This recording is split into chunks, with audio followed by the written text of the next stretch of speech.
All right, folks, what is going on? This is 369 of the First and Frame Rate Show. I am VF Baller, and today is Tuesday, and we're going to have a stacked show today. I mean, it's going to be a little bit more than what we normally do here, but it's a lot to talk about, and I want to get into it. And it just shows you that we're getting closer and closer to football season. And with that being said, there's a few things I want to talk about when it comes to both of these teams, Georgia Southern and Atlanta Falcons football. If this is your first time here, welcome to the First and Frame Rate Show. I am VF Baller. Over here we talk about Georgia Southern and Atlanta Falcons football. And we're just getting closer to the season, and I can't wait to see what happens. But with that being said, I want to get right into it. I just can't, because I don't know where to really start. I know on the screen you can see already with the quarterback from Boise State, Colton Fitzgerald. He decides to transfer from Boise State and come all the way down to Statesboro. I'm gonna tell you, that's a really big deal. Now we're going to talk about that. Also, we're going to talk about Dean Pease, the defensive coordinator of the Atlanta Falcons. Actually, happy that Rashaan Evans is on the team, linebacker Rashaan Evans from the Titans, and what could that mean for the Atlanta Falcons? So all the links are down in the description if you want to support. I am on YouTube and Rumble. I'm on Anchor, Stitcher, Spotify, Apple, and Google Podcasts. So if you don't want to watch the visual and you want to listen to this at your leisure, the opportunity is there. So just click all the links down in the description, and whatever works for you, it's all there. So let's go ahead and get into this. Colton Fitzgerald, I was actually surprised that we were actually, first and foremost, going for another quarterback, because you already know what Coach Clay Helton has been doing. Coach Clay Helton has been getting these guys in here to fight for that position. Unfortunately, we end up losing a quarterback. We talked about that yesterday as Cam Ransom decided to move on and play for McNeese State. That was in episode 368. But now with us at 369, we're sitting here talking about another quarterback that just committed just right away. And not only that, he has moved on from Boise State, which that just goes to show you that he had, a handful of guys, a handful of schools really looking at him at one point. He comes down to Georgia Southern with 4 years of eligibility. What does this mean for the Georgia Southern Eagles? Once again, we're just stacked and loaded at the quarterback position. At one point, we were really worried about what's going to happen with the quarterback position, especially after Shia Werts was end up going to Louisville, and Justin Tomlin just didn't pan out.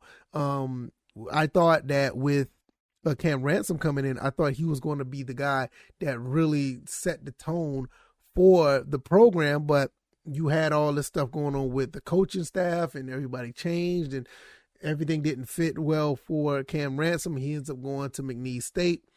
And the flip side, that while all that was going on, we ended up getting like a Kyle Van Tree, Zach Roseman, David Dallas. I think that's the right one. That's the quarterback.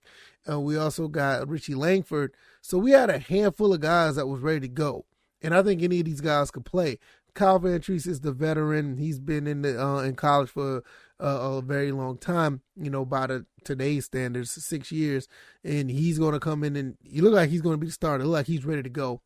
But when you bring guys right behind them, it looks like it's going to be a year where we constantly just continue to reload.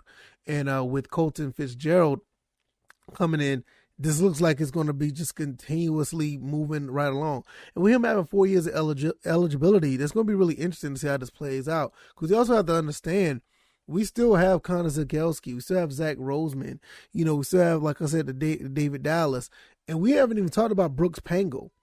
Brooks Pangle, Richie Langford. We have a lot of quarterbacks that's coming in. Brooks Pangle's going to be coming in the fall. So we got a lot of guys here. And at the end, basically, they're just going to be fighting for positions. I hate to see that, because you got a lot of talent there, and there's only one football to go around. But when you have this type of problem, I'll be honest, it's a good problem. I can't remember a time where Georgia Southern had a problem like this and actually was, okay with it. I don't see how we cannot be okay with it. These guys are going to compete, and they're going to be vying for a spot at the quarterback position. So it's going to be really cool to see how this plays out at the end of the day. I don't know which quarterback's going to stand out and shine. As of right now, is Kyle Van Treese. Next year is going to be really interesting to see how that plays out because you have all these other guys that are coming through. Like a Zach Roseman. I don't even think I even mentioned Connor Zagorski just then, did I? I don't even think I did. So if anybody who's watching and probably, commenting in the comment section like, well, what about Connor? That's another guy that's going to be a quarterback. It's like, I don't know how things are going to be with all of these quarterbacks, to be honest. When you start thinking about it, it's like, okay, is this a good move? I mean, I don't know, but I'm not going to be here and say like, I'm not going to sit here and be like, oh, I don't like the move. I'm not going to sit here and be like, oh, I don't like what's going on. So, I mean, with that being said, I'm more or less okay with it. But before I go to the next topic, I will say this. This just goes to show you how the reach of Coach Helton and how well this is working. You got, like I said before, you got guys from Fresno State transferring to Statesboro. You had other guys like Kyle Van Treese coming all the way from Buffalo, coming down to play in Statesboro. Now you got a guy right here, Colton Fitz, coming all the way from, he's basically coming all the way from California, went to Boise State, and he left there to come here. I don't know if you guys realized at one point we was trying to get Kurt Warner's son. He actually came to visit Statesboro to be the quarterback of Georgia Southern. Yeah, name recognition would have been awesome, but I mean, it just didn't pan out. I think he ended up going to UConn or something like that. But when you look at what's going on here, these guys are in the position to actually make some big changes. I mean, I'm not talking about just like with names and recruiting status. I think this is going to bode well as far as the wins on the field. And this is a nationwide thing. We got to understand, we're pulling guys from all over the nation now. We literally got somebody from the West Coast. And to be honest, I think this is the second person from the West Coast that's going to be here at Georgia Southern playing. We just had a DB that was, I think he was at USC at one point, went to Fresno State, and then he transferred to Georgia Southern. Now you got another guy went from California up to Boise State. He has committed to Georgia Southern after transferring. So I don't know how this is going to play out. I really don't know, but it's very exciting to see this. It's very exciting to see this. I don't know how the rest of the state of Georgia is going to feel about this.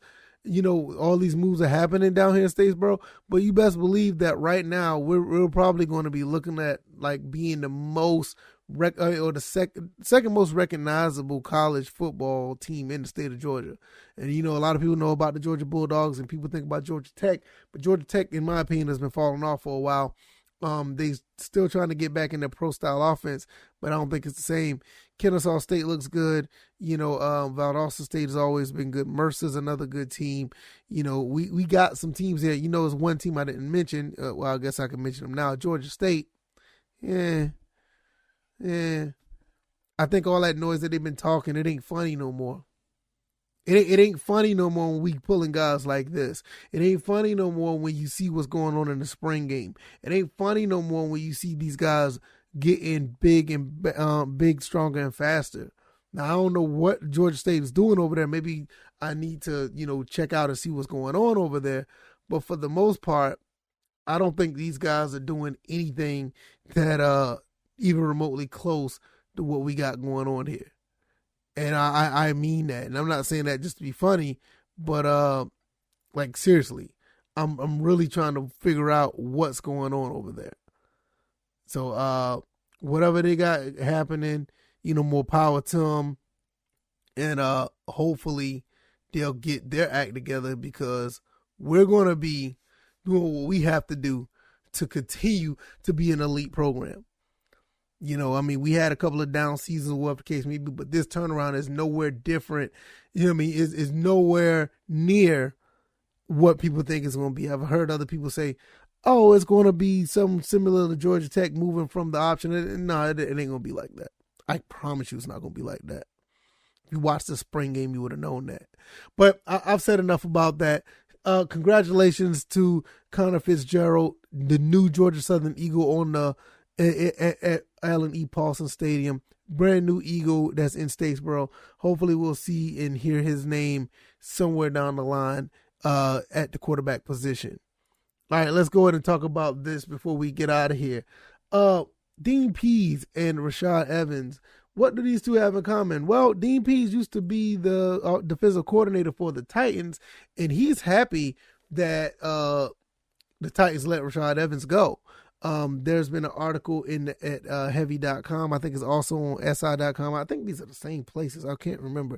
I'm not really sure. I don't really follow these media places like that. But I'm not going to go into the entire article, but I would just say this. Dean Pease loves Rashaan Evans. You know, I mean, he's basically his guy. They drafted him back in 2018, which is unreal right now because I don't know if he's still on a rookie contract or whatever the case may be, but he's fairly young. You know, 4 years, 3 years in the game, and the Titans let him go. And, I mean, that's crazy, especially when you put up the numbers that he's put up. You know, it to me, I think is insane. Last year, he was a starter in the second season. You know, 111 tackles and 2.5 sacks, a fumble recovery for a touchdown. So he's been moving around. You know, I mean, he's done very well for himself in that second season. I'm sitting here just looking at like, all right, what can we do with this guy? Could he be the leader of that linebacker, the linebacker positions, that linebacker corp? I don't know, because you got guys, you know, you got guys here that can still play. I mean, don't get me wrong. I've been kind of down on Deion Jones, but we're not going to deny that the guy has talent. You know, Deion Jones can play. So you got guys like him, Michael Walker, Troy Anderson, Dorian Etheridge, Rashad Smith. You got some guys at linebacker that's going to be doing some things. I mean, I didn't even talk about D'Angelo Malone. He may be going back and forth between the defensive line and actually being a linebacker because he could do a little bit of everything. But when you look at what they have here, this is like I said, once again, it's a good problem to have.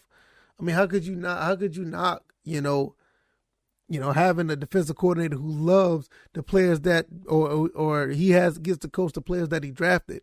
A lot of defensive coordinators don't get that a second time around. Now, Rashaan Evans is going to be replacing Foye Oluokun, which, in 4 seasons, he had at least 90 tackles plus. And last year he had 192 tackles. He was the league leading tackler. Unfortunately, he was too expensive. He ended up getting like a 3-year deal for almost $47 million. And the Falcons wasn't going to pay that.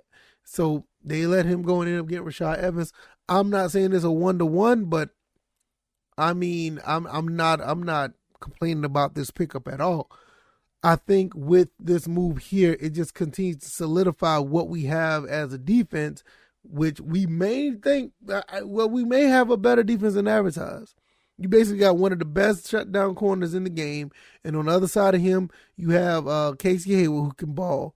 Then you have Isaiah Oliver, possibly in the slot. You got Richie Grant, and I can't remember who's going to be the other safety that's going to be starting. But you still have a couple of undrafted free agents probably going to make the team.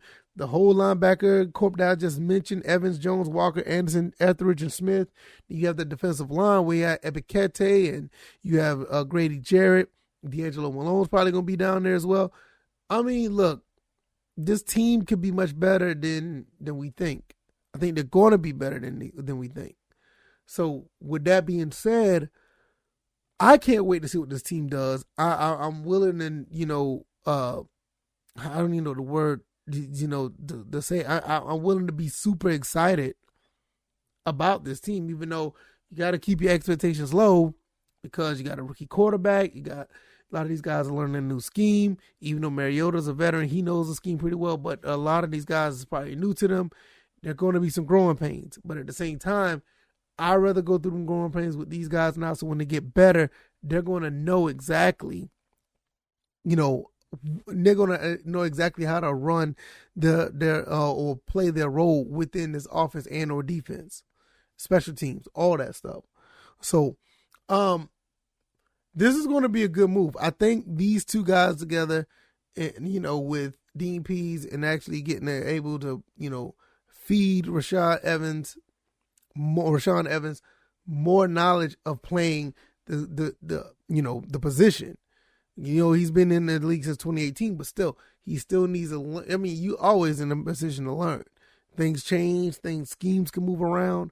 And with that being said, it seems like, this is going to be a situation where those things that do move around catch on really easily, or as they could be able to catch on with what Dean Pease has in store, because this defense actually wasn't that bad. It played pretty good. So I want to see how that goes. If you like this content, hit the like button, share this content, subscribe to the podcast if you haven't already. I'm on YouTube and Rumble. I'm also on Anchor, Stitcher, Spotify, Apple Podcasts, and Google Podcasts. Like I said, it was a pretty loaded show, a lot of stuff going on, but not much to continue to drag on. We talked about Colton Fitzpatrick. Did I say Fitzpatrick? I'm sorry. Colton Fitzgerald. I probably messed that up a couple times. Colton Fitzgerald committing to Georgia Southern, clogging up more of that quarterback, that quarterback position. Find out what we're going to do at quarterback for Georgia Southern. And also we talked about Dean Pease and Rashaan Evans. Those two guys together could, look like they could make something happen. But it all starts with everybody's collective doing their job. No, I don't care if you're talking about the Falcons or Georgia Southern. Everybody has to do their job. You bring that talent together, everybody do their job, you'll be a well-oiled machine. You'll be able to win some football games. And that's what we've been wanting. We're 3-9 last year, and this time we want to turn that around. All right, y'all. Hit all the links down in the description if you want to check out everything. And hopefully you guys will enjoy the rest of your Tuesday. I will be back Wednesday with another topic, and we'll continue to talk either Georgia Southern, Atlanta Falcons football. All right, y'all. Y'all take it easy. Y'all be blessed. Peace.